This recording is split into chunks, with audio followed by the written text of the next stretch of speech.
And we're live on a Monday morning. It's a little dreary and gray and bleak here in just outside Minneapolis, Minnesota. Joel Federer, the Motor Authority. We'll give it a second here as everyone comes in and I'm sure tunes in live from their desk on this Monday morning. Welcome. I see people piling in right now. The little counter goes up. And again, I'm Joel Federer, the Motor Authority, and behind me on this Monday morning, just outside Minneapolis, Minnesota, is the 2017 Alfa Romeo Giulia Quadrifoglio. Yeah. Anyway, so we're gonna do a quick walk around and answer some questions on the car and take a look at everything. We'll give some impressions and we'll go from there. So, again, for everyone just joining us, thank you for taking the time on your Monday morning to avoid work and watch this video with us. Please ask questions down in the comments. I will read them as we go along, and we will try and answer those as we go along. A lot of hearts going on. Gotta love it. Derek, welcome. Thanks for joining us. So I'm gonna flip the camera around. Dive right in here on this Monday morning. So again, 2017 Alfa Romeo Giulia Quadrifoglio. Quadrifoglio, of course, means this is the high output, high horsepower Mac Daddy version. This is the comparator to the Mercedes-Benz C63 AMG S. This is the comparator to the M3, M4, the RS5, RS4 if it ever comes here. Great questions coming in about the engine. We will get to that in a second. Welcome Eric Cotton. Thanks for the hearts and the loves. We love it. So obviously new car. Alfa's return to the US. It's gorgeous. I mean, just walking around it, there's not much to say here. There's some Alfa DNA, of course, with the grille. But it's a really just gorgeous car. It's very pretty. Very pretty. So now we got the metallic gray. I'm sorry for my hand shaking here. It's a little chilly. It's like 47 degrees. And I'm not very smart. I'm wearing a t-shirt because I'm dumb. So it's a metallic gray. Now a lot of these cars you've seen in blue and red at the auto shows. Really one of the first times I've seen it in this color. And you'd think this is a little dull, but it's not. It's actually, it's a little understated, which is nice. But it's a really pretty color. A lot of questions on the engine. I'm going to get there in a second. So quad exhaust down here.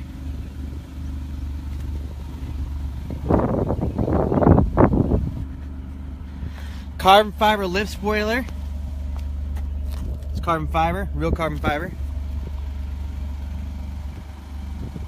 So staggered wheel setup, and we're running winter tires. So in the rears, we have 285/30 R19s. These are Soto Zeros from Pirelli. And then up front, we've got Soto Zeros again, but these are 245/35 R19. So they are staggered setup up there, larger in the rear, of course. A lot of functional ducting on this car. So these are functional right here. These are functional right here. These are the hood, the fenders. Down here, we've got some active aero. So that is a carbon fiber splitter that at speed will come out, and that acts as to direct air down. We've also got your intercoolers. You can see your intercooler right there. There's another intercooler right there, through there.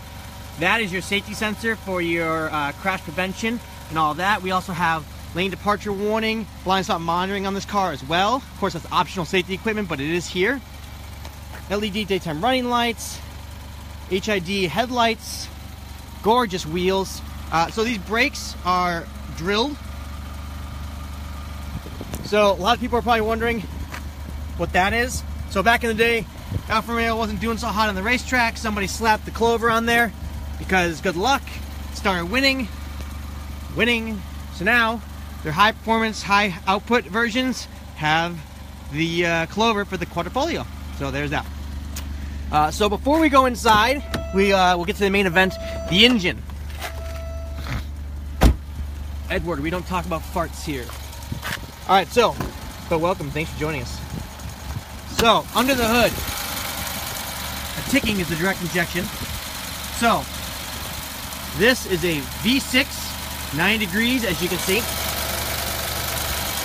2.9 liter V6, 505 horsepower, 443 pound-feet of torque, 8-speed automatic, power sent to the rear wheels as God intended. Just a gorgeous, gorgeous engine bay. Gorgeous engine bay. Again, it's 47 degrees and I'm wearing a t-shirt and shorts, so I'm not very smart. So I apologize for the phone shaking a little. It's chilly.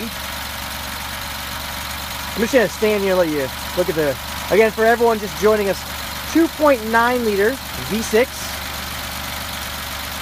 505 horsepower, 443 pound-feet of torque.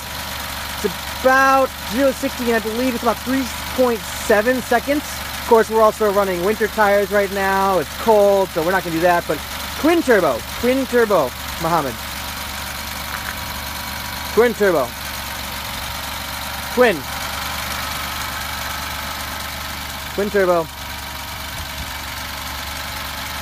So Edward brings up a point. Oh, by the way, this whole hood is carbon fiber. So I'm gonna get close here so you can see it.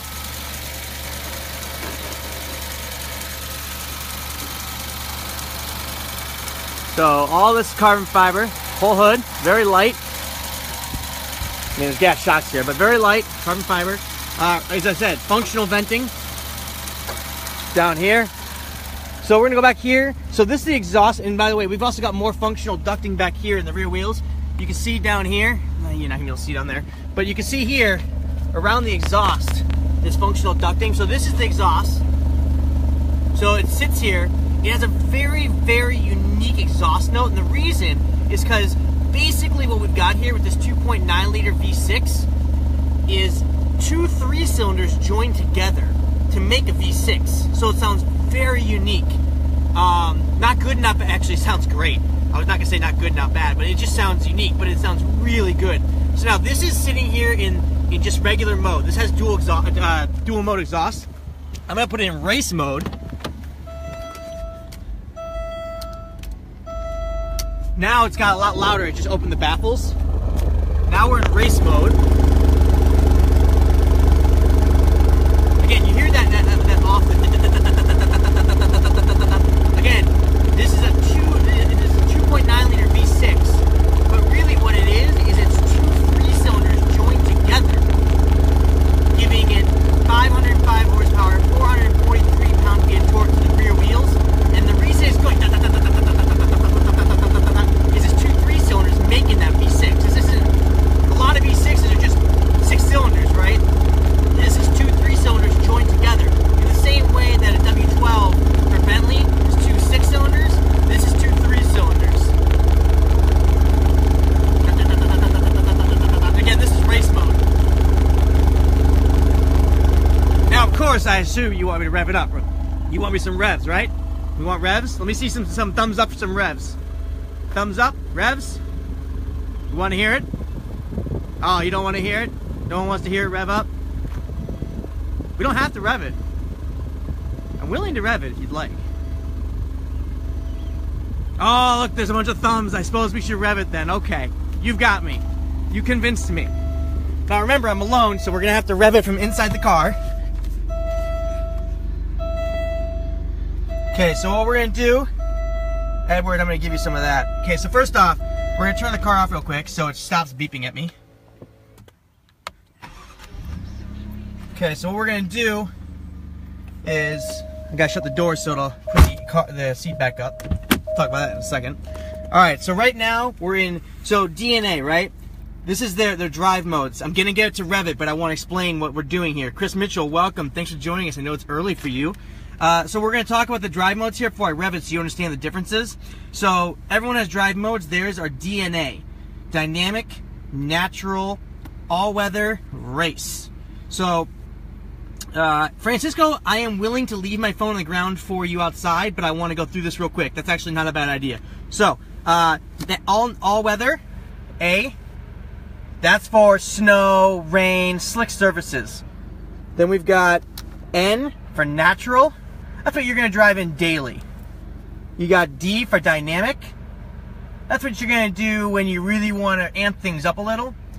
And then you go into race. It opens up everything, it turns everything off. Everything's turned off here. And then it actually opens up the baffles there in the exhaust. So also, when you put it in race, you turn the suspension into race mode.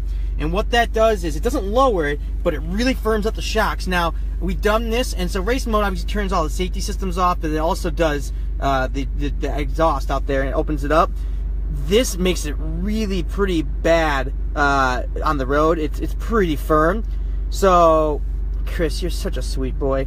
So, what I recommend is if you're going to do race because you want that exhaust, turn this off. And what that does is it puts the dampers back into the middle setting. So the mid setting is actually what they'll be in dynamic mode. So natural, they're I would call it comfort mode. And then dynamic puts these into mid. And then race puts them into race mode, right? But race mode in these shocks is pretty firm for the road. So if you put it in a race, you can hit this button and it'll put it back into dynamic. So you put it back in, you can put it into mid mode. So what we're going to do. So here, we're going to do, this is in natural mode. Natural mode, and we're going to rev it.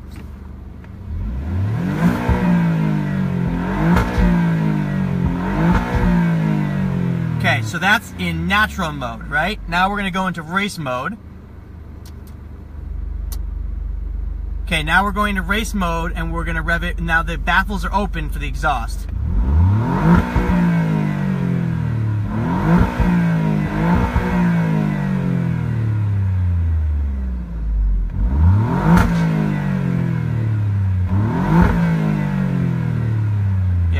Pop again here. So here's what I'm going to do. We've done that. Now what I'll do is I'll put the phone down on the ground and I'll do the revs again with it back there. Alright, so I'm going to put it back into natural mode. So now we're in natural mode, so the baffles are closed. So this is going to be here, let me see if I can do this. Alright, I'm actually not sure what you're going to be able to see, but hang on. I got a bag. We'll prop it up with the bag. Look at me being all smart. Alright. I'm going to try propping this up with the bag.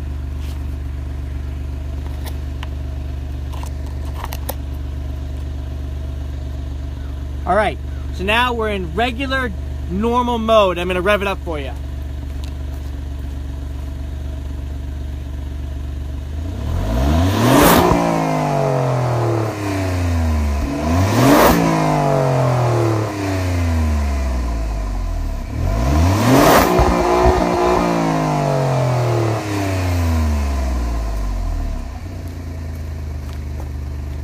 That's still, I don't know if I could see that very well. So now, what I'm going to do is I'm going to put it into race mode and I'll rev it again for you with race mode.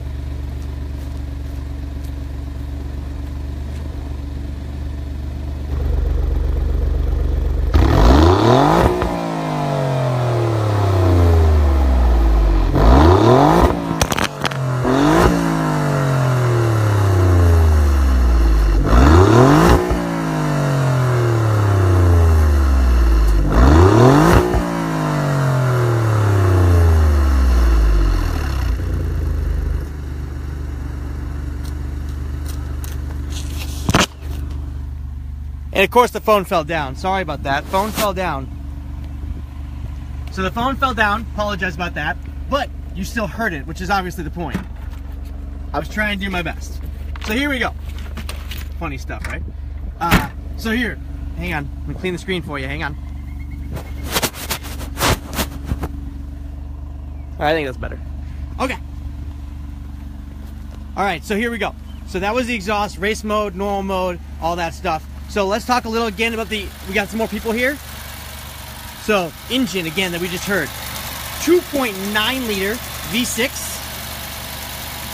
at a 90-degree angle, 505 horsepower, 443 pound-feet of torque, twin turbos. Manuel's here, welcome, thanks for joining us. Yes, it had enough power, blew the phone over. Very funny. Carbon fiber hood. Thank you, Mark. I really appreciate that. So, let's talk a little about the rest of the car here real quick. So, back seat. So, just so we're clear here on size, this size is about E46 size. So, we're talking early 2000s. No, I'm not a sales guy. I'm a journalist.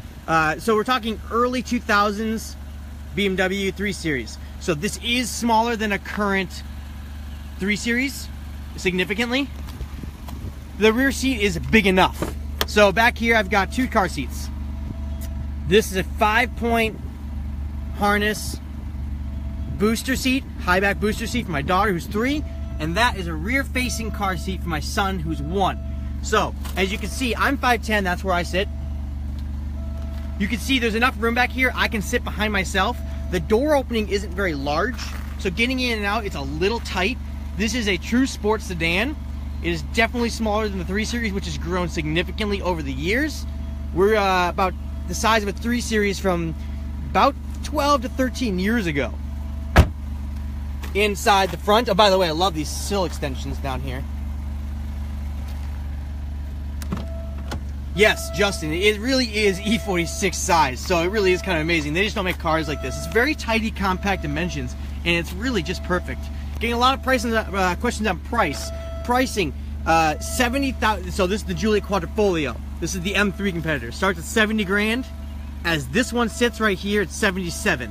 These are not carbon ceramic brakes. Great question, Derek. You can get carbon ceramic brakes, but why? But why? Let me explain something to all of you for carbon ceramic brakes real quick. For the street. They're not worth it. Don't waste your money. It's not. You want to go down to the steering, the stoplight and go squeak? Because it's dumb. You don't need carbon ceramic brakes. I don't care what your salesman tells you. You don't need it. Derek, great question on the steering. So the steering is so good. It is a really quick 11 point, oh, I'm gonna get this wrong. I think it's 11.8 or 11.3 to 1 ratio. It's super quick. It's very, very precise. It's very, very quick. It's very, gives you a lot of feedback, especially for electric power steering. I love the steering. Very small inputs make very big corrections and moves. It's great. They don't make steering like this in most cars. 3 Series would kill for steering like this. Inside's pretty nice. We've got this leather up here on the doors, these nice stitching. These are plastic. I think these aren't real metal. Harman Kardon sound system in this particular car. These seats are really nice. They're a mix of leather and suede Alcantara. That is another great topic that we're going to talk about real quick here. This is only available in an automatic in the US, and a 6-speed manual is available in Europe. We only get an automatic. Here's the thing. Alfa doesn't give a shift. So kind of. This is a really, really good transmission. It's not a manual. This is not a manual. Not a manual. That said, oop, that's in drive now. That said, not a manual. Really good. So here's the thing. It's a torque converter. It's an 8-speed. It somewhat drives like a dual clutch in the way and nature in which it shifts. The way it loads the torque converter and the way it shifts, it really actually feels like a dual clutch, which is interesting. Not good, not bad, just interesting. So, feels like a dual clutch, not a dual clutch. ZF, I'm actually not sure if this is ZF, but it's an 8-speed automatic. No manual in the US. That said, it's good. More importantly, we have paddle shifters, and they're real metal, and they're mounted to the column. No steering changes with these. They're mounted to the column, which is fantastic. Now this steering wheel here, let me get out here, show you. This steering wheel is optional. The way the carbon fiber set up, it's really gorgeous. I love the carbon fiber on the steering wheel. You got a start button down here. So this is an option with this carbon fiber. That's not standard. Fit and finish is quite impressive. I mean, I'm not sure what we were expecting here with Alfa Romeo, but you've got stitched leather dash, carbon fiber trim, everything is soft touch. This is nice. This is nice. The plastics are nice. One thing I don't, this is all carbon fiber, which is fine. I'm kind of over carbon fiber, but it's fine. One thing, so this is your like Idrive controller, right? So you go over and whatever, you can go up, down, then you go side to side and whatever. This is a little wiggly for my taste. It's the Benz and the BMW, these are a little more stable. I don't think this is gonna break. It's just not as stable as I'd like. Then you have your radio controller button right here. These are your mode buttons right here. So, another thing we should talk about here for practicality. So you're in the radio, right? And we're listening to, let's say, Alt Nation. If you want it, so these steering wheel buttons, these change your station, not your preset, your station. So if I'm on 36 and I hit this, it goes to 37, 38, 39, not my next preset. If you want your next preset, you have to push this down. That'll bring up your presets, then you scroll over, and then you push down again. It's a minimum of 2 to 3 clicks to get to your next preset. So that kind of stinks. Cup holders, we got a question about that. There's 2 cup holders right here, hidden there. We got a USB here, got a USB down in there, aux jack, 12 volt down there as well. This is soft touch all aligned right here. Automatic dimming controls, home link right here. So gauge cluster, really kind of BMW-esque, and you got a little Audi thing going on right here. BMW-esque going down here. Digital right there. It's kind of nice. It's very simple. I like it. It's clean. Headlight switch over here. Only rear fogs, not front fogs. So there's that. And what else we got to talk about here? Embossed Alfa Romeo on the headrest. It's kind of nice. So looking back, yeah, here you go. So looking back in the rearview mirror, it's kind of an interesting view. It's not going to focus very well, but it's kind of rounded over. So it's kind of like a half jelly bean when you're looking out. Daryl, put your makeup on at home, please. The half jelly bean, your visibility is okay. But it's very, you can see, this is my visibility. So it's okay. It's not a super high back. You know, Daniel, I haven't looked under the car. Rear wheel only, but the non-quadrifoglio with the 2-liter turbo is all rear wheel or all wheel. QV, no front fogs because of all the aero. Up front, you've got all the cooling, so there's no fog lights in the front, but there is a rear fog. So, I believe we've answered all the questions, and we're going to do some write-ups on this. We'll have more information. 71,000 or 70,000 base, 77,000 as it sits. Seems to be good build quality. Time will tell on reliability. We'll have to cut back on that. And really appreciate you guys tuning in on Monday morning. Thank you.